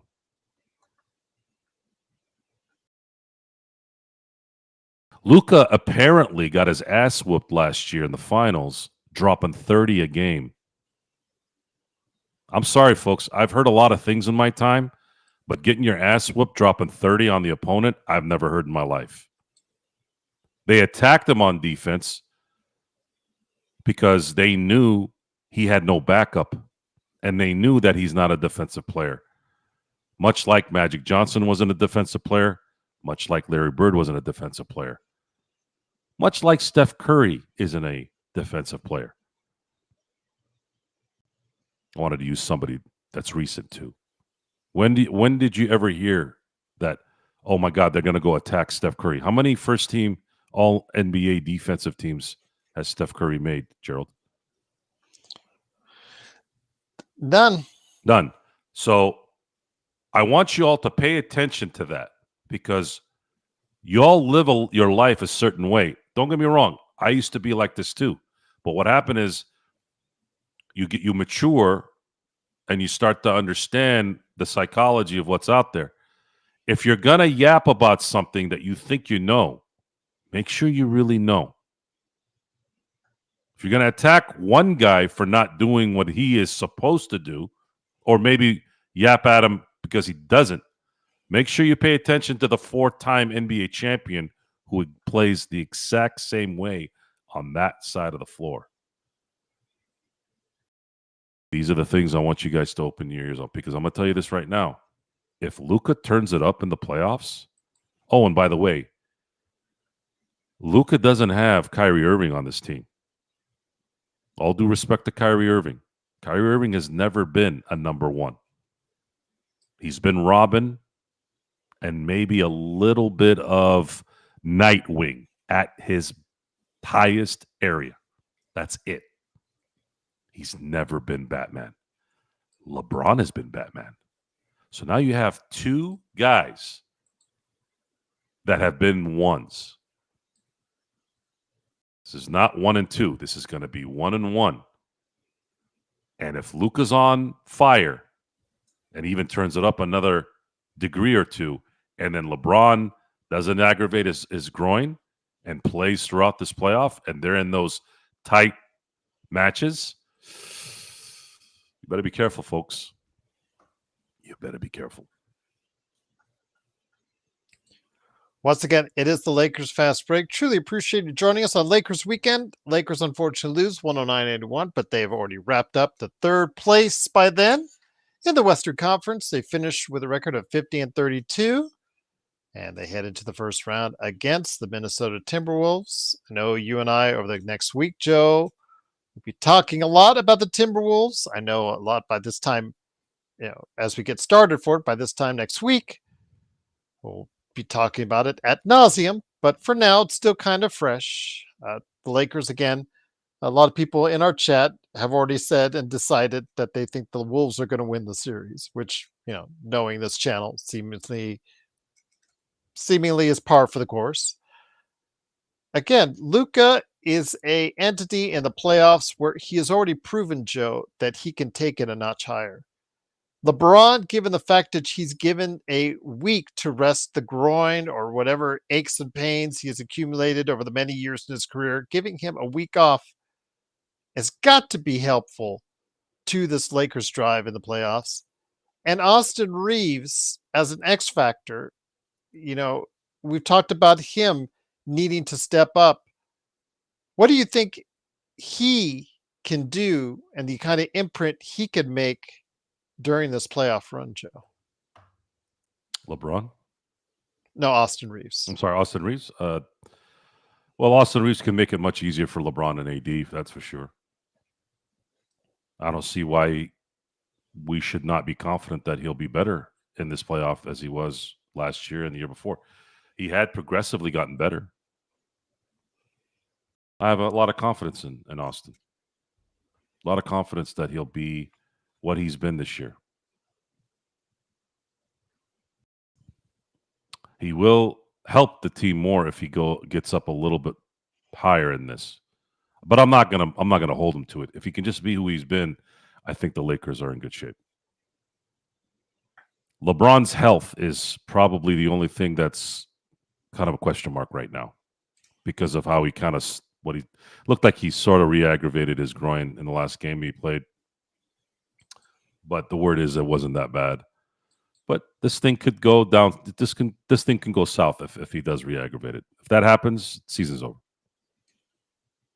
They don't have enough depth to cover that, and even if they did have depth, they still don't have enough to cover LeBron James. It's not possible. Lloyd is asking. Usually we don't like to refer to Lloyd, but this time it's actually a fair question. Who will play defense on Anthony Edwards? Is it Luka? Is it Austin? Is it LeBron? Rui has to play defense.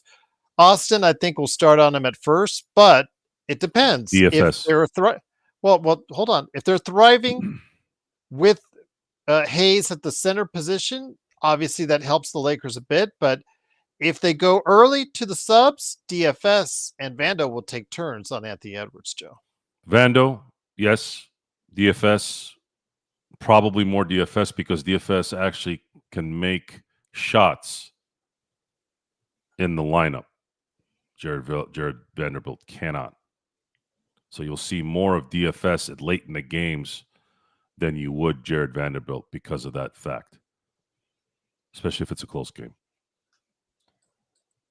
Robert Wheeler with the standard Robert Wheeler question of the day. Joe, do you think it's an ideal bracket for the Lakers considering they're avoiding the Clippers, Denver, and OKC until the conference finals?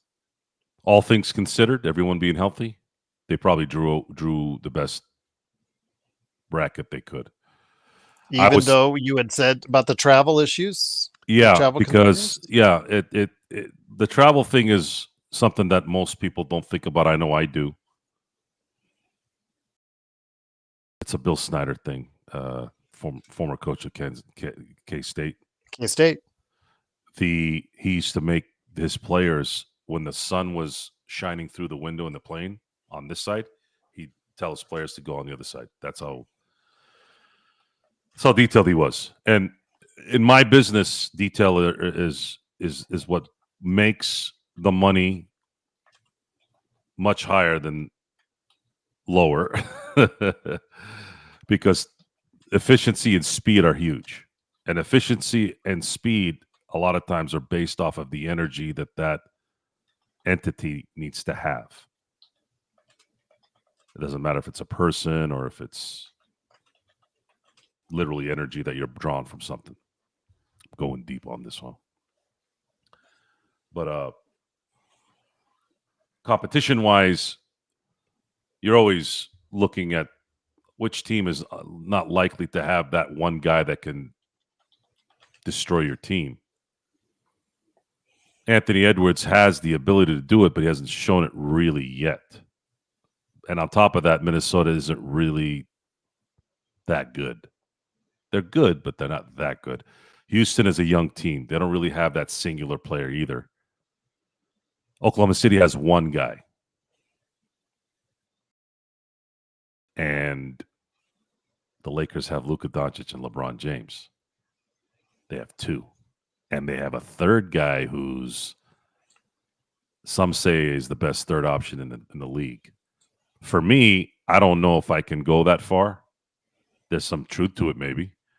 But the fact that he's making $14 million and doing what he's doing is really the testament of the winning on top of all that. You also have to remember, Joe, in that first round, I mentioned it before, but they space out, depending on how competitive these series are, they space out that first round pretty substantially. Some teams will actually get 3 days off between games.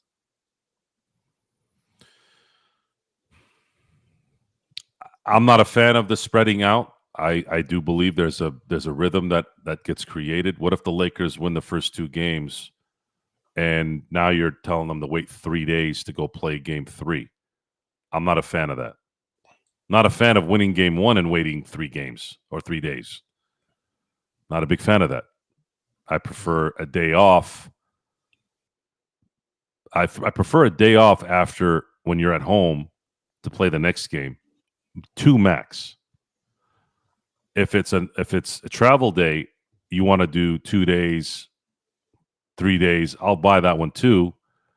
But once it starts getting to game 5, 6, and 7, I'd rather not have any kind of momentum broken there. Especially after a game, especially if you win a game 5 and you're up 3-2, the last thing you want to do is wait 3 days to go play game 6. So we'll see what happens as the Lakers meet up against the Minnesota Timberwolves. Just on the basis of how you think these first rounds are just going to play itself out, do you think, or do you see any of these going the way of the underdog? I think you mentioned you think the Clippers are going to beat the Nuggets in that first round, which would be a small upset because it is a 5-4.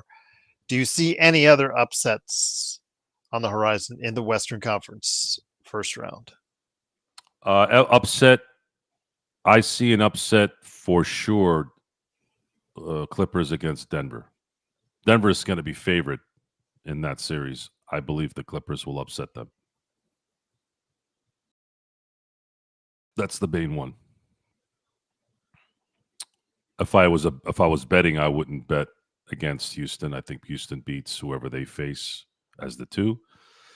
I believe the Lakers will beat Minnesota, and then I believe that Oklahoma will win their series as well. Fair enough. In the East, I don't believe there'll be any upsets until maybe a possibility of maybe Cleveland beating Boston, even though they'll have home court.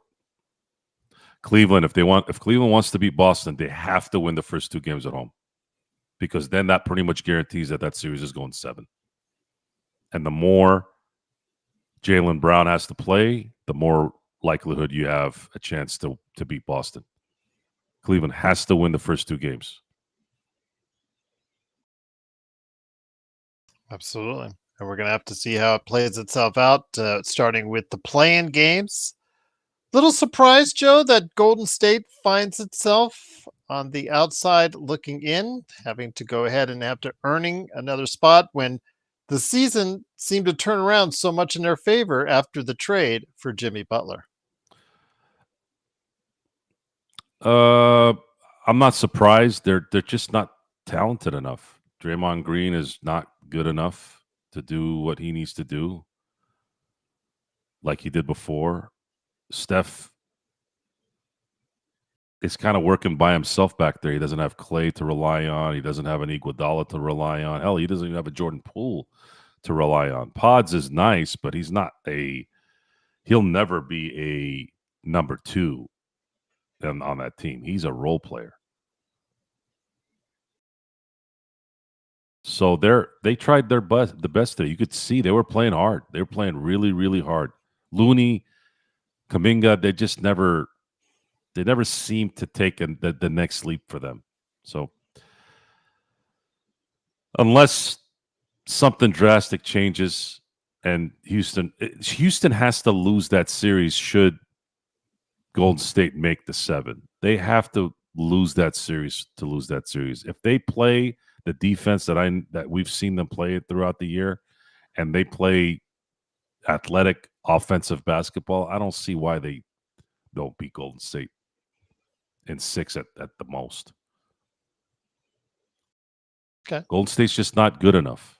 It's a line I remember hearing from Chuck Noll. You're just not good enough. It's not your fault. It's not their fault.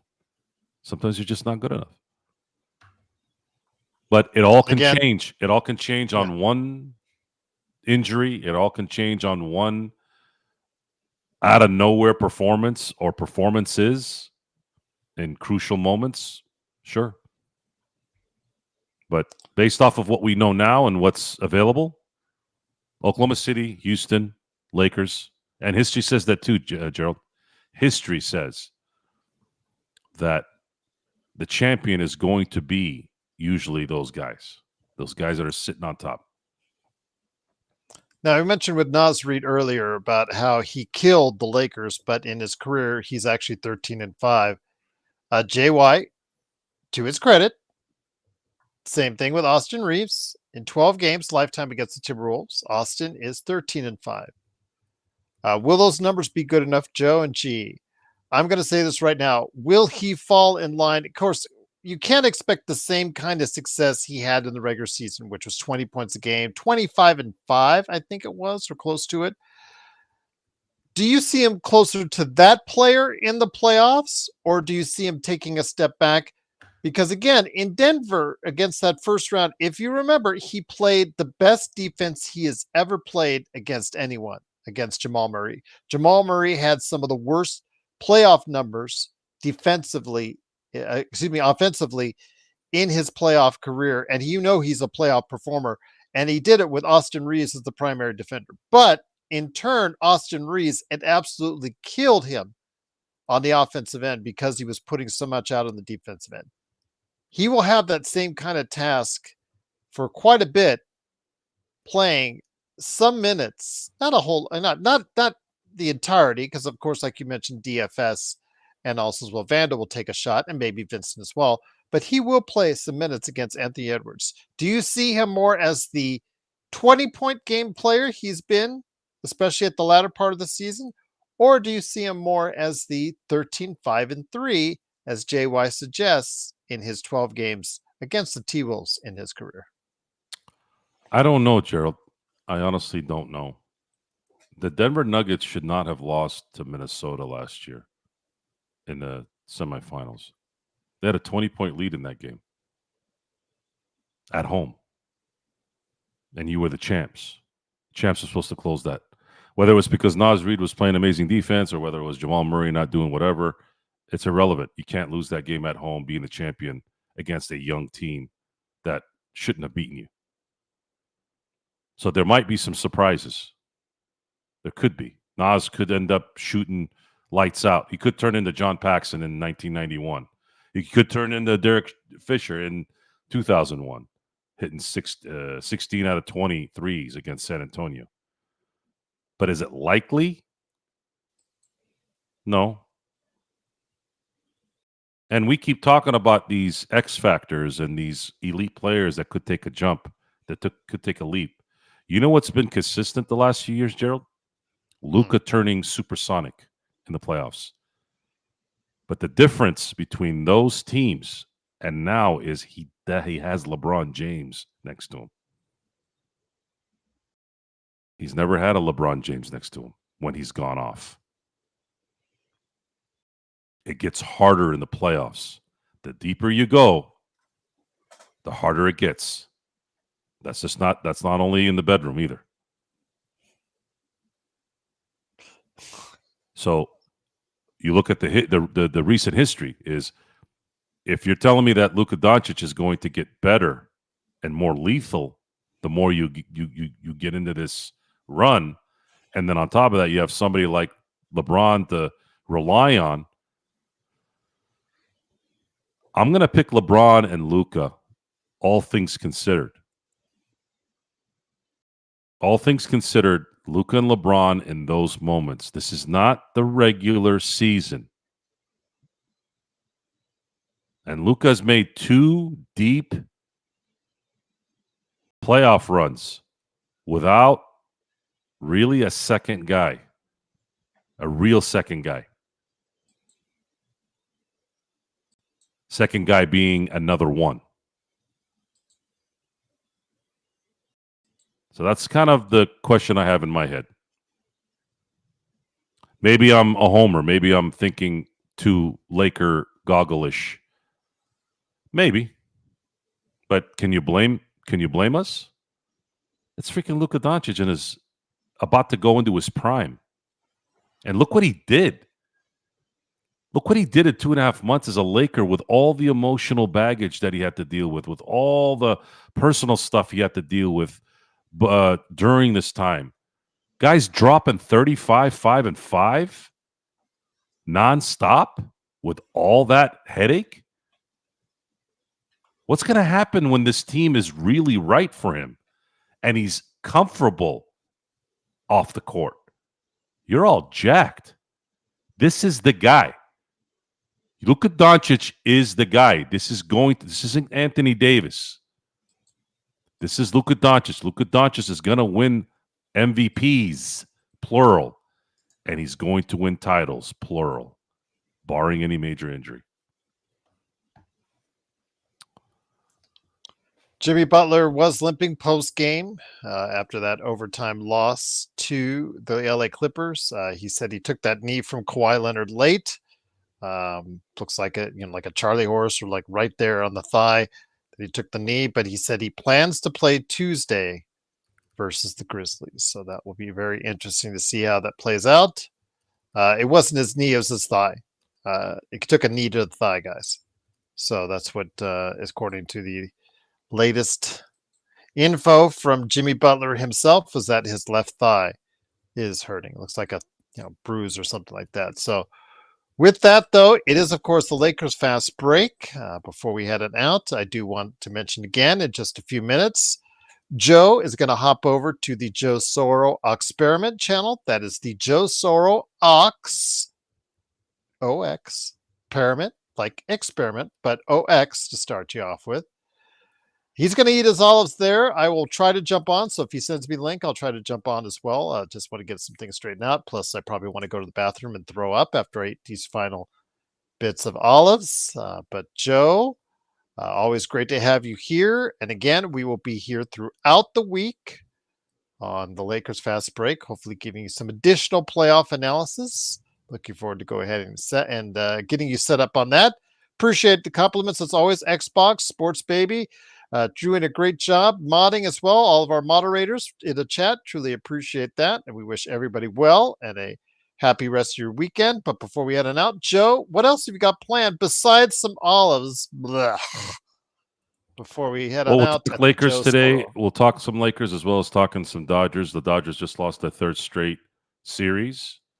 They're not hitting. The pitchers are getting busting their rear ends to get these guys as good of a setup to win the games as they can, but they're just hit a bad funk here after starting 8-0. So right now they're 11-6. They're 3-6 since the 8-0 start. Kind of the perils of a 162 game season. Hopefully they can get out of this funk here playing the Colorado Rockies. They're the last place team in the NL West. Of course, everybody in the NL West decided that they wanted to be the best around. So interesting season so far. So we'll talk about that, and then of course I'll be eating the olives, and my crew from Lakers of all will be probably watching and cheering me on as much as they can. Let's just hope they don't ask me to eat 40 of them, which I won't. But I'll get this thing out, even though I won the bet. I'll get it out as a good sport. Luka coming here, Lakers winning 50 games, and we'll enjoy ourselves. So You guys want to go ahead and chime in? Go ahead and chime in. You guys know where I'm at. You guys have the links. I will see you on the other side. That is the Joe Soro Experiment channel. Go ahead and Yes. check it out here in just about Would you 4 like me to minutes. add the link? Would you like me to add the link? Yeah. Yeah, go ahead right there. Oh, there it is right there. Sports Baby put it on there for you. Thanks, Sports And Baby.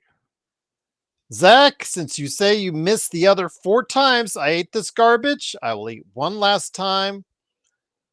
And I will never have to eat it again. This will be gladly placed in the trash after this. That's why I'm not going to be there on time for Joe Soro. First, A, to throw up, B, to throw this in the trash. A lot of throwing there, but I'll try to stop by if he sends me a link right there on the Joe Soro Absolutely. Experiment channel. Indeed, I'm trying to delay this as much as I can because I hate the scrap. But all right, there he goes. Oh, gross! With that, I'll see you guys on the other side. Later. And with that, it is, of course, the Lakers Fast Break. Please like and subscribe. Go ahead and check out my other show. Oh, this stuff is horrible. The Pop Culture Cosmos. I'm going to drop a new audio episode, of course, here on Monday. I do have the video of it up now on the Pop Culture Cosmos channel, where we cover a lot of things that happened over the weekend, including Coachella, the second week of Minecraft, and we talked The Pit and a whole bunch of stuff going on at HBO Max as well. I need to roast my gut. No, the idea was to eat them straight, no joker. Yeah, they're horrible, absolutely horrible. You can't dress them up any which way. They're absolutely horrible. I cannot stand them. But you know what? Again, we won the bet, but we're still, because Luca's here. You get the link, Gerald? Ahead. Let me know if you got the link before I get off. All right, let me go ahead and I do, because you're usually good about that. I usually see them. I saw the other one last night, but I couldn't make it. If you saw the other one last night, then you probably got it, but I want to make sure. I'm still waiting. I'm gonna go ahead and I'm still waiting. I'm on my email now. Still waiting. God, these olives suck. Drink the orange. No, Sports Baby. You're the 4th person to ask that. I will not touch the juice.